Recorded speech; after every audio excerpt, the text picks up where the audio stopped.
Melanie C, not Melanie B. Not Baby Spice, Sporty Spice. That's the one. Are you still sporty? Well, I've not been that sporty of late. After having my little girl, I've been gradually doing a bit more exercise. But then since I've started working, I haven't had time. So, well, you don't need to. Now, the reason we're sitting here, I mean, the reason you don't need to work out is because presumably working on a musical has worked you really hard. Blood Brothers, tell us about this. Yes, Blood Brothers, it's a fantastic show. For people who don't know the show, it was written by Willie Russell, who wrote Shirley Valentine and Educating Rita. So he's a great comedy writer, but it's a tragedy. This play, still very funny, really likeable characters, but there's lots of laughs and lots of tears. Great songs. He has a folk and rock background. In fact, the first Mrs. Johnston, who is the role that I'm playing, was played by Barbara Dixon. I remember it. I remember it well. In fact, I remember it before it even became West End, when it was a little tiny thing that somebody did up in, I don't know, Birmingham. You, of all the Spice Girls, I think have diversified. Absolutely. You've gone completely independently your own way, haven't you? You know, you decided you wanted to do your own album. Very successfully you've done it, and you've written your songs. And acting, because actually, even though this is a really good singing part, you do have to convey quite a... It's a big story, and it's the part which really terrifies me. I've got very little experience acting, but I love the show and I love the role. So I thought, you know what, I'm going to not be terrified and scared and run away. I'm going to be brave and face my fears.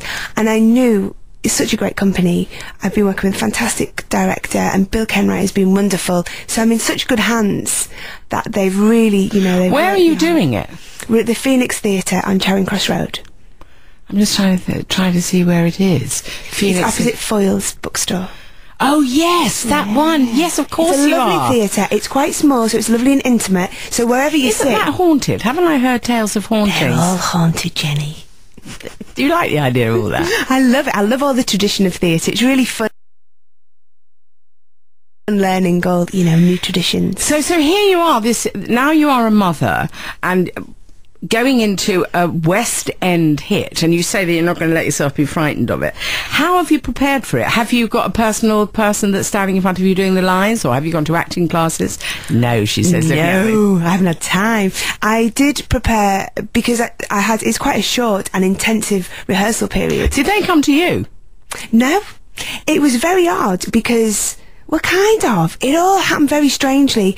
After having Scarlett, I didn't know how I wanted to get back into work. I still want to work as a solo artist with my music and intend to start work on my 5th album soon.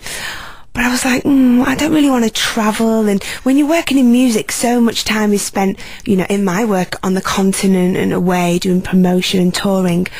And I thought working in London would be so wonderful, and the West End is something I've always wanted to do. In fact, I studied musical theatre for 3 years when I left school, so it's something I've grew up really wanting to do. And I was just talking about it, mentioned it to a few friends, mentioning this specific role. A few days later, I got a call from somebody saying, would you be interested in auditioning for this role? So I went along and I read and did my first audition since I was 19. I'm now 35, so that was quite scary. And yeah, and I had the decision to make then, because that, you know, they were pleased and offered me the role. And then it was the reality of it, you know, 8 shows a week, 6 nights a week, not being able to put my baby daughter to bed. You know. How long is your contract? 6 months. Oh, that's all right, for goodness sake. But what time does Scarlett go to bed? She goes to bed at 7. What time's the half? The half is, well, 7:45 we begin, so... Oh, you won't? Oh, no, you won't. Oh, the guilt. Now, how you're going to face... I mean, she's laughing at me, but there is a huge pile of guilt that's going to come in. And how old were you when you had Scarlett? 34 and a bit? I just turned 35. You just turned 35, so you were an elderly prima gravida when you had your baby, didn't you? I mean, how important was this person? Did you want her because you felt it was time to give something back to humanity, or how did you come around that? Totally selfish reasons. I just wanted a baby. And I've always wanted children. I've never really thought when it's going to happen or planned. I just thought it'll happen, hopefully, you know, if I'm lucky enough. when the time's right, and it did. It did. So how close are you with the other Spice Girls and their babies? Are they like Auntie Posh and Auntie? Oh, absolutely. Well, Auntie Emma has been a lifesaver on occasions when it's a tough day, because Emma's only up the road and Jerry's round the corner.